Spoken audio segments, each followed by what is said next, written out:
Buenas. Seguimos con la construcción de los paisajes medievales entre los siglos 8 y 10. Es una segunda etapa de la Alta Edad Media, dentro de la Alta Edad Media, que la arqueología, todo esto desde el punto de vista arqueológico, estos vídeos, la arqueología trata de clarificar estas complejas transformaciones los primeros siglos, tras la desintegración de Roma, tras los últimos años de la tarde antigüedad y los inicios de la Alta Edad Media, significaron una etapa de tránsito hacia la adaptación, hacia nuevos patrones y nuevas necesidades. Esta segunda parte, entre los siglos 8 y 10, supone, dentro de lo que es la Alta Edad Media, suponen los inicios, los primeros eslabones hacia la cadena del feudalismo.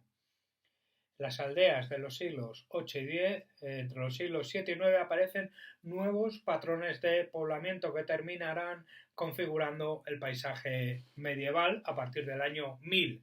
El año que la historiografía tradicionalmente sitúa simbólicamente como el inicio del feudalismo. Estos patrones convivirán con otros detectados en los siglos anteriores. Entre los años 700 y 750 aparecen nuevos patrones de poblamiento que se consolidan en la península. En el sur, el fuerte estado fiscal islámico, con las ciudades como elemento principal, y en el norte las comunidades rurales irán constituyendo el germen del estado feudal. La arqueología ha detectado nuevos patrones de poblamiento en base a la aparición de estructuras planificadas en la aldea como evidencia de cambios sociales e ideológicos. Veíamos que en los siglos anteriores, 5, 6 y 7, las aldeas, si bien gozaban de cierta estabilidad, de identidad también, en contra de lo que pudiera aparecer, y estaban articuladas con ciertas redes de intercambios comerciales, sobre todo en el centro y norte, al norte del valle del río Duero, entre el Tajo y el Duero.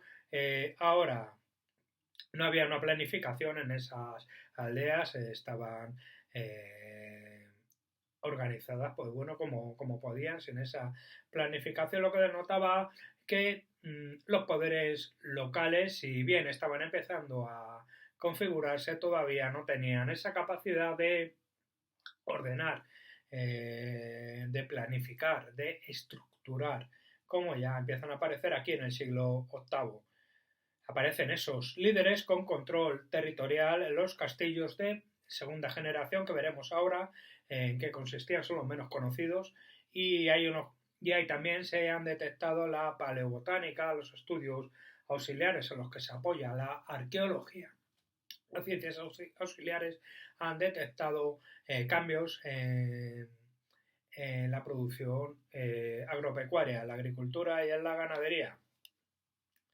Las tendencias comunes de las aldeas de estos siglos 8 y 10, como comentaba, es esa estructura ordenada y planificada que antes no existía, esa formación de liderazgos aldeanos o búsqueda al menos de distinción dentro del seno de las sociedades de las aldeas. Entre los siglos 9 y 10 hay un claro reflejo del poder local en las aldeas por procesos de centralización política e integración en las redes patrimoniales. Hay una formalización, de las relaciones sociales, políticas, territoriales, y todo ello, como comentaba en la introducción, suponen a partir del siglo VIII piedrecitas que van sumando al camino de la feudalización. Es un eslabón más en el camino hacia la feudalización. La feudalización, el sistema feudal, las sociedades feudales no aparecieron en el año 1000. No. Hubo un proceso que hunde sus raíces a finales del siglo VII en unas zonas, en el siglo VIII en otras, con la configuración de esos poderes locales que ya la arqueología detecta a través de esa planificación de la aldea, de esa nueva forma de producir agrícola y ganadera y de nuevas construcciones y que ahora lo vamos a ir viendo, esos castillos de segunda generación y demás. Es un proceso, estos procesos caminan a la feudalización que empiezan a darse en estas etapas de la Alta Edad Media, en esta segunda fase de la Alta Edad Media, se dan por toda Europa, en Gran Bretaña. Las aldeas en estos siglos mantienen unos límites definidos entre las unidades domésticas y los sistemas de cierres. Los poderes territoriales se muestran más estructurados en un marco de emergencia de líderes aldeanos. Ya en el siglo X se detectan evidentes centros de poder local e iglesias que transformaron el paisaje. Ahí, en un marco de consolidación de los reinos anglosajones. Los ingleses, en términos arqueológicos, son los más avanzados. Los arqueólogos ingleses, Gran Bretaña en general es pionera y tiene estudios arqueológicos de la Edad Media de los más avanzados y los más en extensión. Se preocupan bastante por la ciencia arqueológica y por la historia en general. En el noroeste de Europa, Francia, Bélgica, Holanda y demás, el proceso de consolidación de los asentamientos rurales en esta fase más avanzada mantiene una mayor planificación en el diseño, con un urbanismo ordenado. La arqueología ha documentado el fenómeno de las longhouses, que son construcciones de postes de madera anclados en el suelo que caracterizan los asentamientos de la Alta Edad Media en buena parte de Europa. Son construcciones de planta alargada y su nombre, casas alargadas y estrechas. Los poderes locales se van consolidando, al igual que la actividad artesanal en el seno de las aldeas, cada vez más destinada a la producción comercial en redes de intercambio cada vez más consolidadas. Como comentábamos, en Italia, en el centro de Italia, entre finales del siglo VII y el siglo VIII, asistimos a la formación de aldeas en altura y de los curtis, que anteceden a esos castillos de época carolingia, ya más parecido a lo que entendemos por castillos. Al ideario de castillo que tenemos en el inconsciente o en el subconsciente. No sé cómo llamarlo, si me permitís la broma. Bueno, seguimos. Son reflejo de cambios profundos en las sociedades rurales del momento, como la estandarización, reestructuración y formalización del espacio aldeano. Las unidades domésticas también comienzan a levantarse con nuevas dependencias auxiliares, artesanales, se incrementan las grandes viviendas sobre postes frente a los fondos de cabaña y se comienzan a crear iglesias en torno a las cuales surgen los cementerios por toda Europa. En la península, entre los siglos 8 y 10, pues hay unos procesos que mantienen sus propios tiempos y características, aunque en lo general coincide con Europa, esa mayor planificación y demás. En Cataluña las aldeas se crean en torno a las iglesias a partir del siglo VIII con una ausencia de un artesanado integrado y manteniendo las transformaciones arquitectónicas de los procesos europeos. Planificación. En el centro de Madrid, a partir del año 700-750 lo que se produce es un abandono de las aldeas preexistentes, de esas aldeas que se habían configurado en los siglos V y 6 principalmente a partir del año 750, con la conquista andalusí, cuya estructura estatal se va configurando en torno a ciudades, a realidades protourbanas concentradas, y con lo cual hay un abandono generalizado. Sí perviven algunas granjas aisladas y demás, pero la tendencia es abandonar estas aldeas en el centro, lo que conocemos como Madrid. En el Duero y el Tajo se documenta una continuidad. Continuidad Duero-Tajo, continuidad con las aldeas tardo-antiguas, detectando transformaciones en el año 800, relacionadas con la creación de iglesias que empiezan a aparecer. Y en la zona norte, en el País Vasco, los procesos tienen mayores similitudes con los del noroeste de Europa, que comentábamos.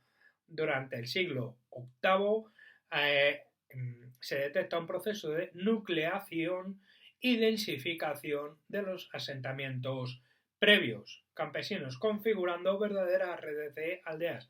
A diferencia de Francia, en esta zona las iglesias no juegan un papel relevante en la configuración aldeana hasta siglos posteriores, siglo X y siglo XI. Sobre todo, en general, la formación de la red aldeana de los siglos VIII y X es un proceso complejo en toda Europa, donde los poderes locales emergen a partir del siglo VIII, constituyendo el elemento central. Poderes locales, emergencia de poderes locales en el siglo VIII, que determinan los profundos cambios sociales que avanzan hacia las sociedades feudales. De ahí que las aldeas sean planificadas, que la producción agrícola y ganadera cambie, esté más orientada a una mayor producción, más orientada al comercio, que las redes comerciales se vayan consolidando, se vayan ampliando y que en definitiva se está construyendo los primeros eslabones hacia el camino del feudalismo. En estos eslabones del feudalismo, en estos primeros eslabones, hay que hablar de los castillos de segunda generación a partir del siglo VII, a finales y principios, mediados del siglo VIII. En todo el cuadrante noroccidental de la península hay una reorganización de los espacios rurales. Aparecen los castillos que mencionan las fuentes ya en los siglos posteriores 9 y 10, en un marco donde gran parte de la península ibérica, desde la frontera del Ebro hacia el sur y desde la frontera del Duero hacia el sur, están los poderes islámicos, están ocupados por los islámicos. El reino visigodo había colapsado y eran tiempos de gran fragmentación territorial. En este periodo, desde el punto de vista de los castillos, que son muy mal conocidos estos castillos de segunda generación porque carecen de indicadores cronológicos de visibilidad similar a la Terra Sigillata, que aparecen los primeros castillos, o a diferencia de los castillos de tercera generación que ya se relacionan con los reinos feudales. Son esos castillos que ya no suenan como tales, como castillos. En el valle del Tajo, el sur del río Duero, se detectan unas transformaciones muy marcadas y muy determinadas por la integración de Al-Ándalus. En Madrid, como comentaba anteriormente, se habían abandonado ya, se estima que unas 750 aldeas y solo quedaban granjas aisladas. Se detecta una reutilización emiral de los elementos constructivos, como en Recópolis, por ejemplo. En el Duero, el Alto Ebro y el Cantábrico, Recópolis, muy recomendable la visita, por cierto. La intervención de los distintos poderes que participan hay una intervención de los distintos poderes que participan en la transformación de los paisajes. A partir del año 700 se fundan una serie de redes aldeanas en las que se consolidan los poderes locales. Insisto en este concepto de poder local, de consolidación de poder local a partir del siglo VIII. que comienzan a construir estos castillos, fortificaciones y en otros casos transformaciones de otros anteriores, de aquellos de primera generación. En Asturias y León, que es la sede de la génesis de la principal estructura política en el norte a partir del siglo VIII y hasta el siglo X. Este proceso se inicia en el año 718 con la capitalidad de Oviedo, con la sede del poder en Oviedo. Se inaugura la entidad política, el Reino de Asturias, que maduraría en el siglo IX. En Castilla, entre los siglos VI y VII, los poderes locales aparecen en antiguas ciudades o en aquellos castillos de primera generación. La estructura política de Castilla se configura en el año 930, ¿vale? El condado de Castilla. Fernán González.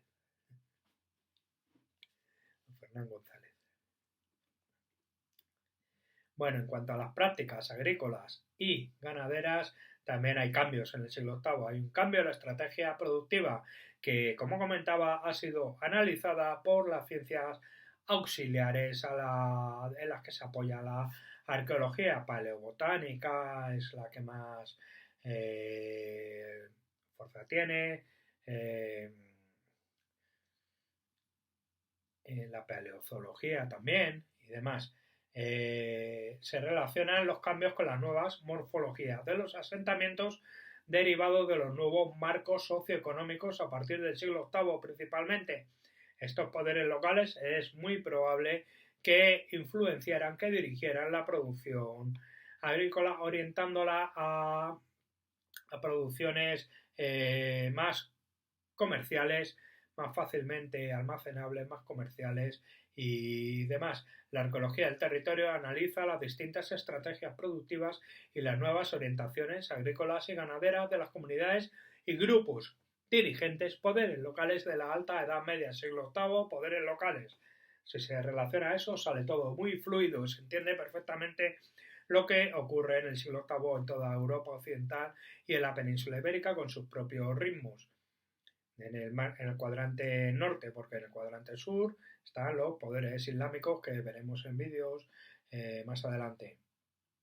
Se han analizado marcadores biológicos, polínicos y de los suelos desde perspectivas arqueológicas apoyándose de estas ciencias cuyas conclusiones principales son la inexistencia de una regresión agrícola de la que se habla tradicionalmente. No hay regresión agrícola, lo que hay es una adaptación productiva. Si se detectan cambios relacionados con las nuevas formas de ocupar el espacio. Desde el fin de la villae, la adaptación productiva estuvo encaminada a la subsistencia de las comunidades campesinas y a la comercialización de corta distancia. Tras el colapso de las redes de intercambio comerciales imperiales, se empiezan a imponer modelos mixtos para la reducción de riesgos con estrategias de integración de la ganadería en las prácticas agrícolas. Voy a hablar ahora de otro aspecto importante, muy importante para entender estos cambios que se derivan tras la caída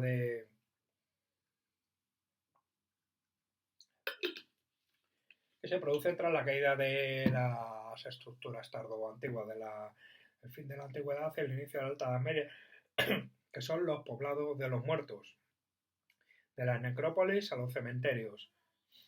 La arqueología de la muerte busca encontrar gestos rituales funerarios a partir de los análisis de los restos materiales para aproximar las creencias y concepción religiosa del tránsito entre la antigüedad y la alta edad media. Hasta ahora, la arqueología medieval se centraba en el horizonte funerario monumental. Las necrópolis eran estudiadas en función de los ajuares, limitándose al periodo bárbaro de las migraciones.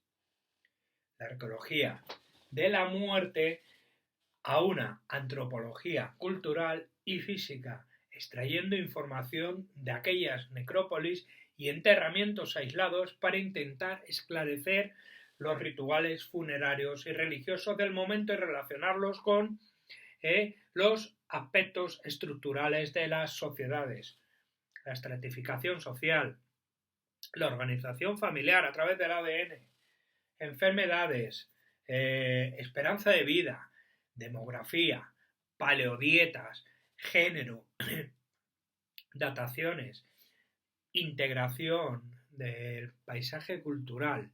Todo esto se conoce a través de la arqueología funeraria, a través del estudio de los poblados de los muertos. El interés por el horizonte funerario del periodo de tránsito entre los siglos V y VIII surge en el siglo XIX, en esa época del romanticismo, de los nacionalismos y demás, con la arqueología cristiana. En la actualidad, la arqueología de gestión ha permitido avances significativos en general.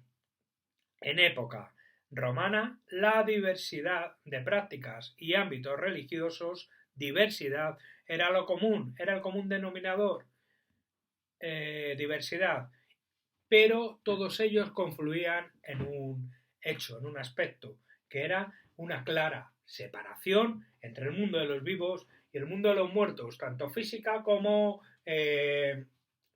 ideológicamente, separación. A partir del siglo V, que es lo que aparece, es un proceso contrario, un proceso de aproximación entre el mundo, de acercamiento entre el mundo de los vivos y el mundo de los muertos.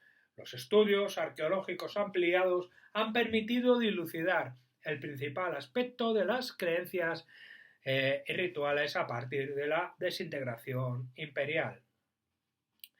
A partir del siglo V, la arqueología ha documentado este proceso de acercamiento que tiene un reflejo en la forma de organizar las necrópolis, ahora cada vez más cercanas a las zonas de hábitat aldeano, con enterramientos en villae y en ciudades. Entre los siglos VIII y X se empieza a producir la asociación entre cementerios e iglesias aldeanas, un proceso que se consolidará a partir de los siglos X y XII y que se prolongará hasta épocas contemporáneas. Vamos a ver las necrópolis de los siglos VI y VII, la muerte cada vez más presente en la vida cotidiana. Se da a partir del siglo V, en gran parte por la extensión del cristianismo y su idea de resurrección, que tuvo un reflejo material en las necrópolis y enterramientos que comenzaron en época tardoantigua. Acercamiento, heterogeneidad, prácticas funerarias donde conviven rituales paganos con rituales cristianos. Todo ello configuró las tendencias que se detectan en la necrópolis de los siglos VI y VII. Vamos a hacer una división entre lo que ocurría, entre cómo se configuraban las necrópolis en el horizonte urbano y en el horizonte rural. En el horizonte urbano, de forma muy breve, hay un primer momento de formación de núcleos cementerísticos en torno a lugares martiriales de santos. En una época más avanzada, las necrópolis de interior se configuran en torno a iglesias, a senodochias, como la Basílica de Santa Eulalia en Mérida, del siglo VI. En el mundo rural, en el horizonte rural, por otro lado, hay una mayor diversificación. Están las tumbas alineadas, que son las más estudiadas por relacionarse con el horizonte germano. Asociadas, hay otro tipo de necrópolis asociadas a las villaes individuales que constan de pequeños grupos, formadas por pequeños grupos aislados. Otras necrópolis asociadas a iglesias rurales y otras necrópolis aisladas, las necrópolis alineadas. En general, forman parte de la diversidad de los cementerios aldeanos comunitarios. Y seguimos con... Esto voy a poner a cargar el...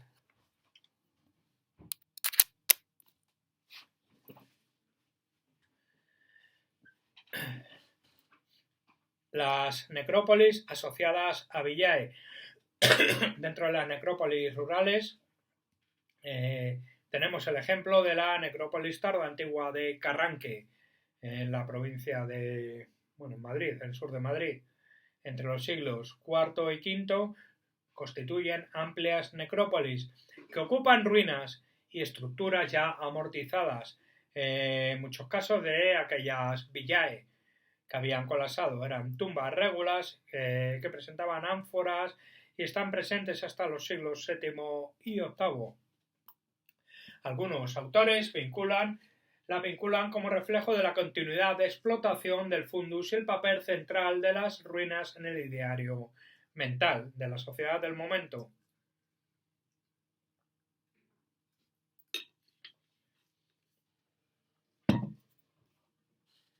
Los enterramientos individuales o pequeños grupos aislados que aparecen dispersos por el horizonte rural, por amplios espacios rurales, son reflejos de un poblamiento a su vez también rural, fragmentado, dispersos, están vinculados a granjas o necrópolis más amplias que no están documentadas en extensión.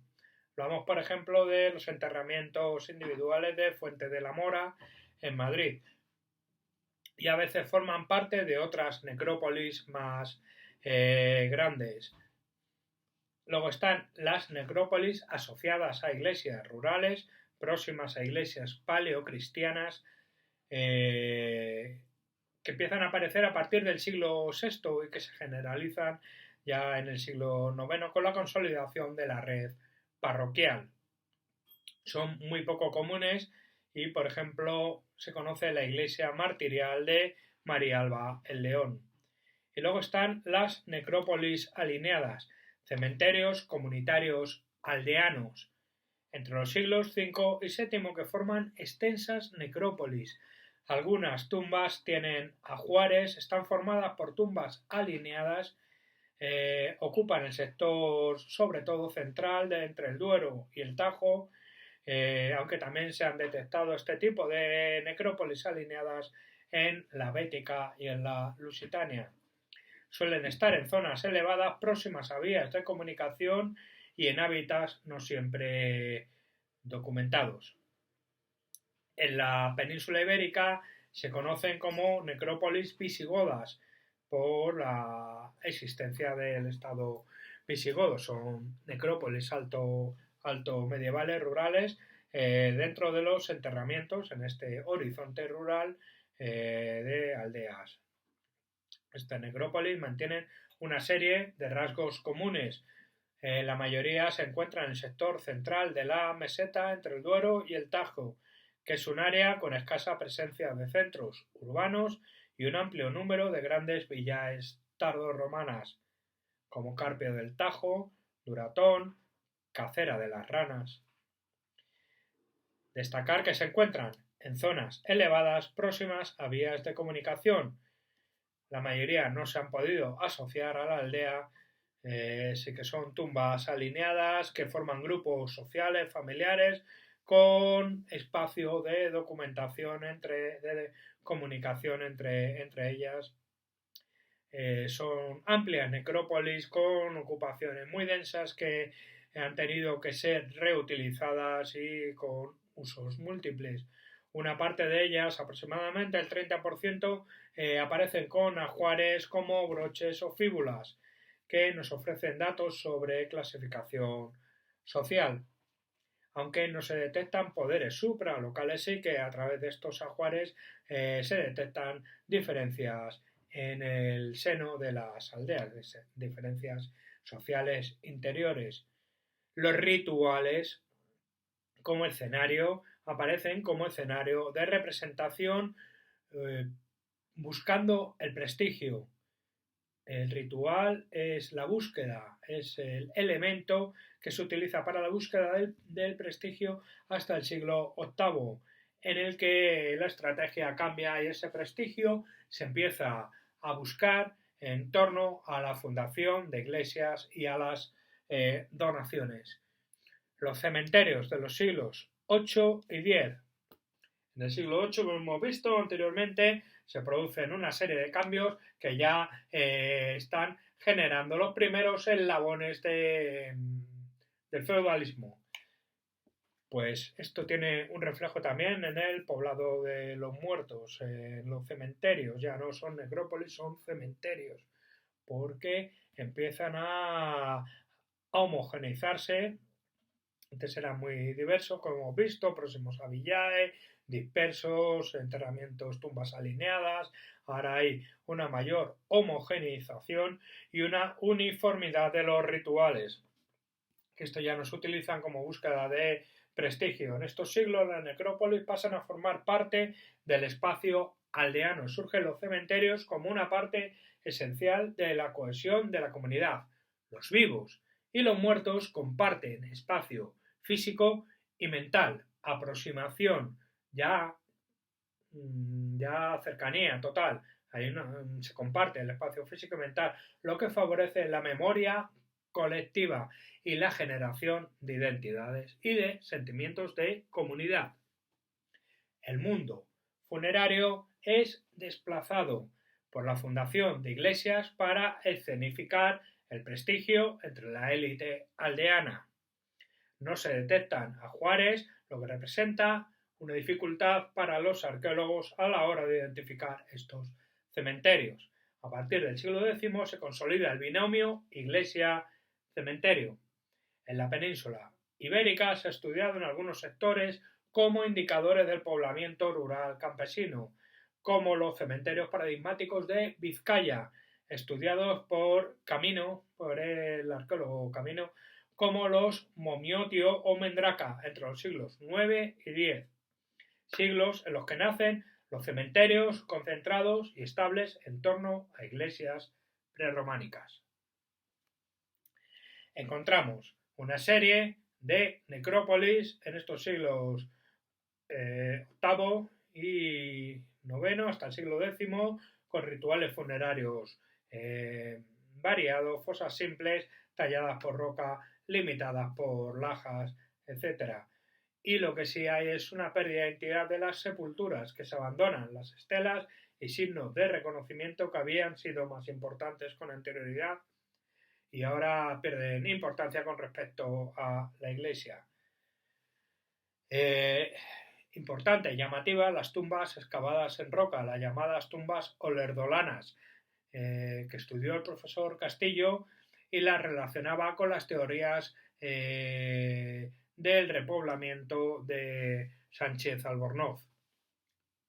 Estos trabajos han sido revisados en la actualidad por el profesor Martín Viso, poniendo de manifiesto el valor diagnóstico de estos enterramientos para estudiar el poblamiento rural de la Alta Edad Media.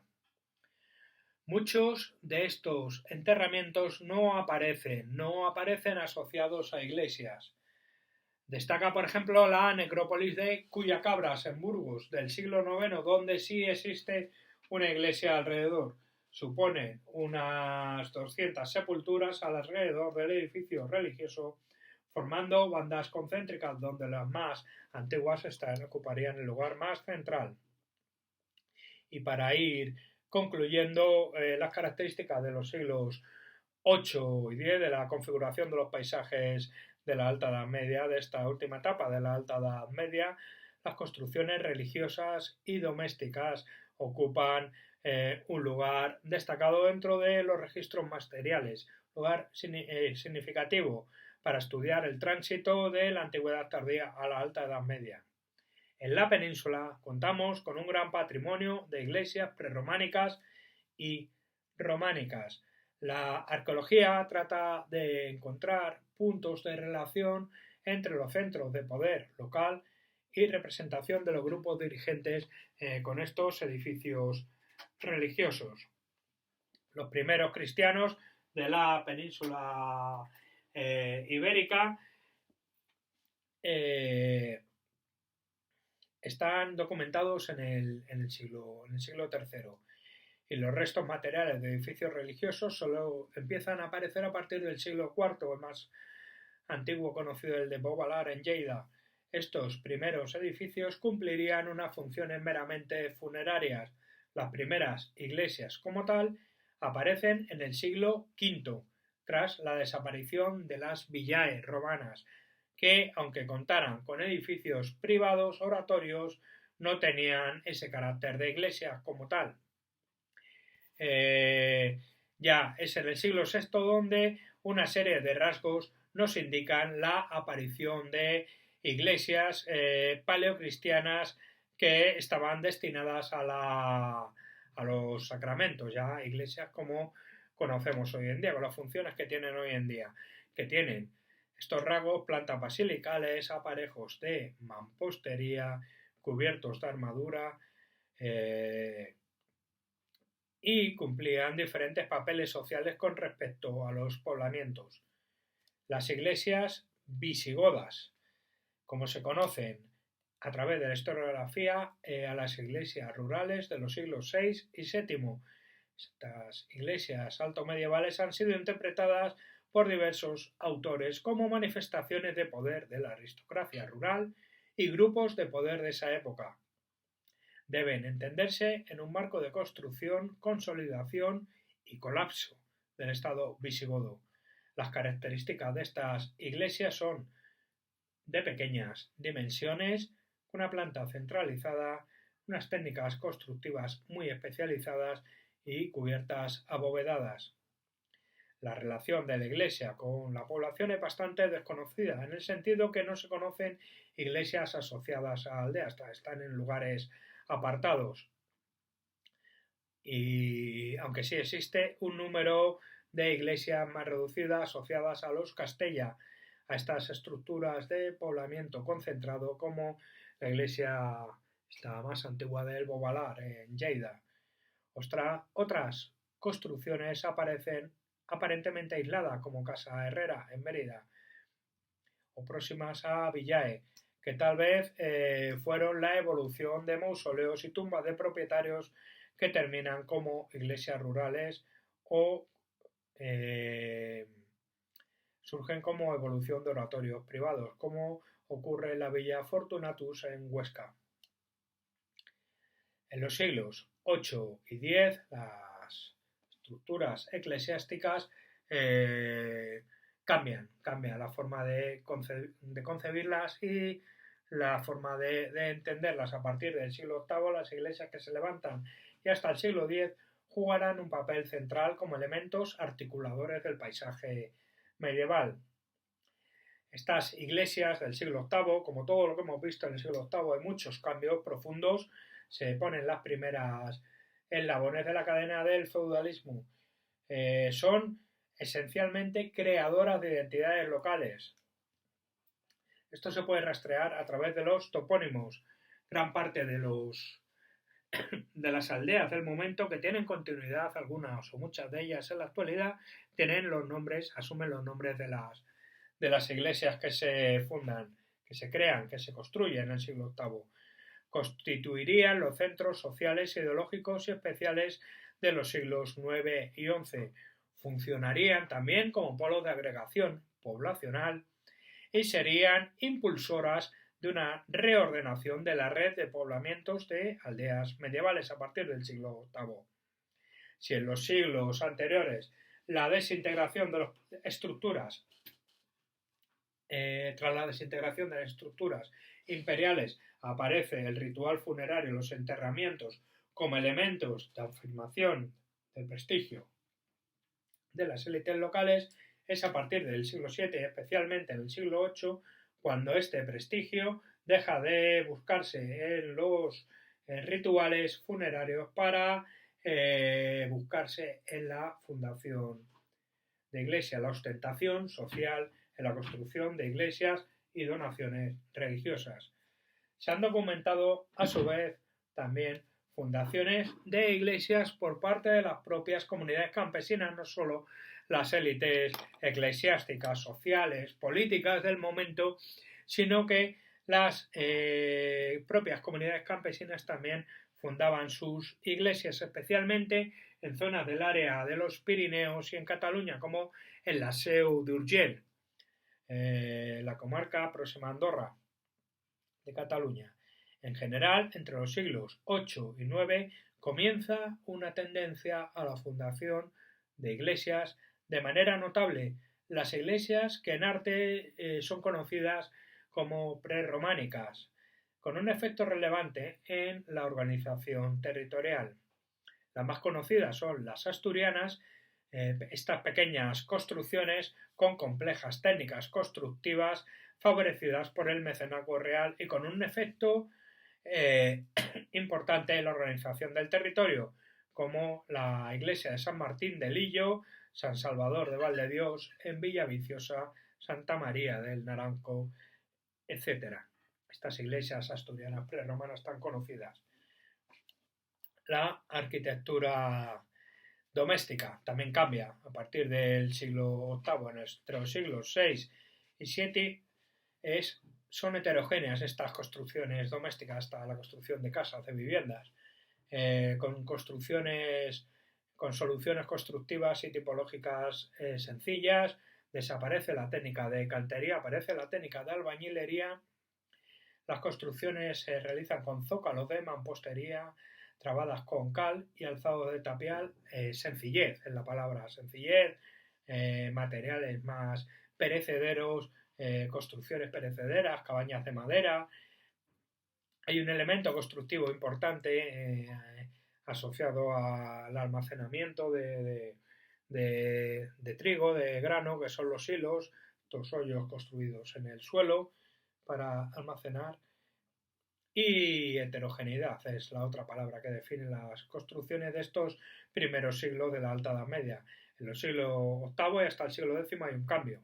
Hay un cambio en los modos constructivos. Las construcciones de época carolingia y asturiana presentan diferencias significativas con los modelos anteriores. Aparecen en el norte peninsular viviendas realizadas únicamente sobre postes de madera y entramados de varas. También aparecen viviendas rupestres, estas viviendas excavadas en zonas líticas, propicias para ello, con facilidad para ello. Desaparecen estos fondos de cabañas propios de los siglos V, VI, VII, aunque algunas viviendas presentan suelos ligeramente hundidos. No se recurre a la piedra se recurre ya a partir del siglo X. Las primeras viviendas de Álava nos dan, de Gasteiz, nos dan estas pistas. Son de cubiertas en materiales perecederos y alzados articulados en base a entramados de madera. Como comentaba, en el siglo X aparece la piedra combinada con madera y desaparecen estas construcciones hechas exclusivamente en madera y elementos perecederos. Destacan los más catalanes, estas aldeas construidas solamente con piedra. Preciosos. La relación entre forma de construir la vivienda y estructuras sociales, económicas y políticas se puede dilucidar a través de los materiales. Cuanto más sencillos son estos, más perecederos, como en los primeros estadios altomedievales, siglos VI, VII, existe una menor capacidad de control de las clases dirigentes. La sofisticación de las técnicas y de los materiales tendría que ver con la riqueza de las clases dirigentes.